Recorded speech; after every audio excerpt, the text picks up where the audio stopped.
Olá, meu amado, graça e paz. Hoje venho lhe trazer uma palavra de encorajamento, esta baseada em Eclesiastes capítulo 9, verso 11. Eu pergunto, você realmente gostaria de concluir com êxito a carreira que lhe foi proposta, a completar com sucesso a missão dada por Deus a você?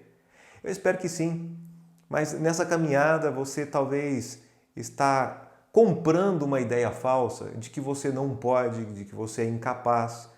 Você olha ao seu redor e vê pessoas mais inteligentes, mais talentosas, e você diz, pastor, mas para mim, eu não sou assim tão inteligente, eu tenho uma dificuldade muito grande de aprender, eu tenho minhas limitações, não sou uma pessoa talentosa, eu venho de família pobre, eu moro em cidade pequena, acho que não dá para mim, é melhor ficar sentadinho no banco, porque eu vejo na igreja pessoas que têm muito mais talento do que eu, muito mais habilidades, ou na sua família, ou na sociedade, e você se fecha, acreditando que não haverá tempo certo para você crescer, porque não tem oportunidade.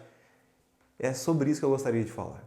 A desmistificar tudo isso, a desconstruir, melhor dizendo, todo esse pensamento, porque existe um princípio libertador nas Escrituras, e este em Eclesiastes.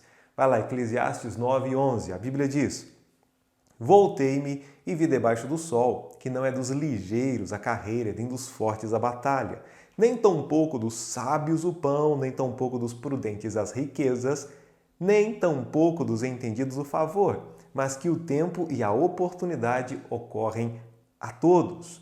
Olha só, Salomão, inspirado pelo Espírito Santo, nas suas andanças e observações, ele percebe que realmente não é sempre aquele que corre mais veloz que ganha.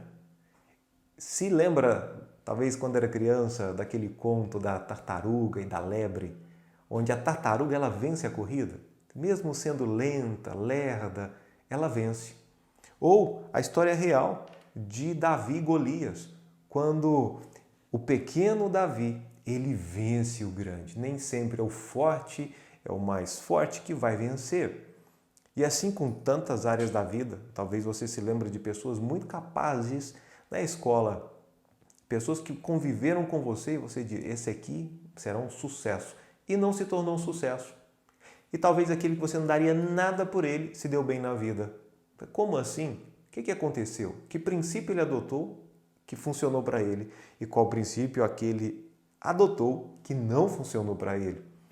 A Bíblia ela revela isso de forma bem libertadora, porque diz na parte B que o tempo e a oportunidade ocorrem a todos.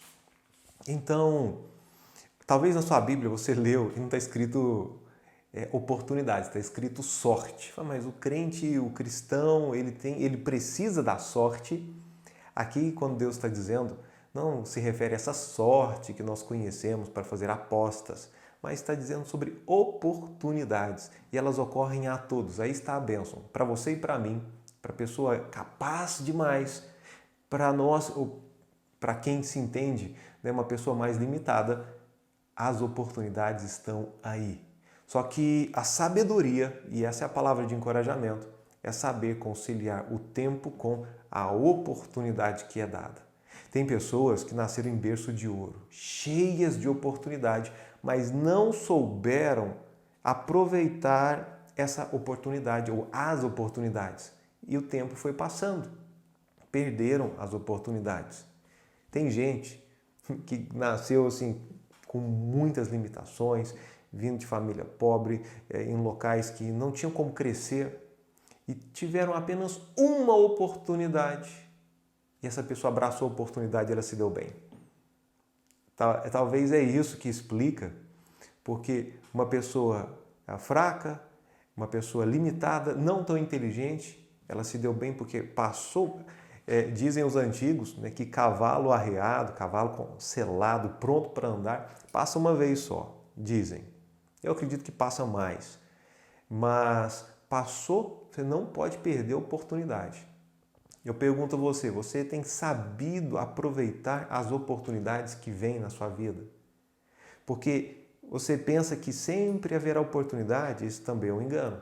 Porque o tempo passa, então tem que conciliar o tempo com a oportunidade.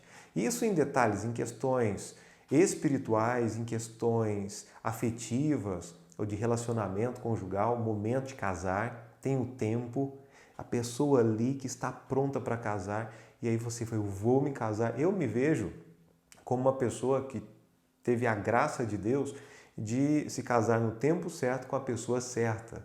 Se eu tivesse me precipitado e casado antes, possivelmente eu não teria me casado com alguém tão boa, alguém tão virtuosa como minha esposa Laís. E se eu deixasse passar muito tempo, talvez outra pessoa se casaria com ela. Então, tem que saber administrar o tempo e a oportunidade. E até com negócios, talvez você que é da zona rural queira comprar bezerros. Eu vou comprar bezerros.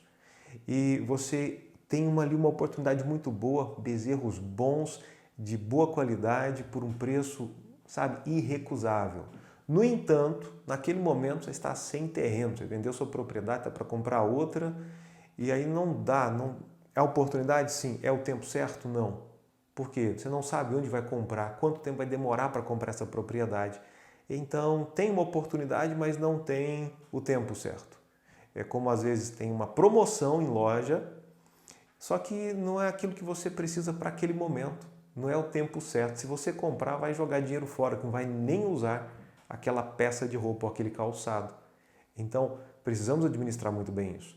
E nas coisas mais simples, por exemplo, nós já tínhamos há 1 ano e 8 meses um projeto arquitetônico da reforma do altar da igreja. No entanto, com a chegada da pandemia, e aquele fica em casa e os cultos se tornaram proibidos presencialmente por um tempo, e muita coisa aconteceu, né, com crise financeira, com essa instabilidade, o que fizemos? Nós vimos que era uma oportunidade, mas não era o tempo certo.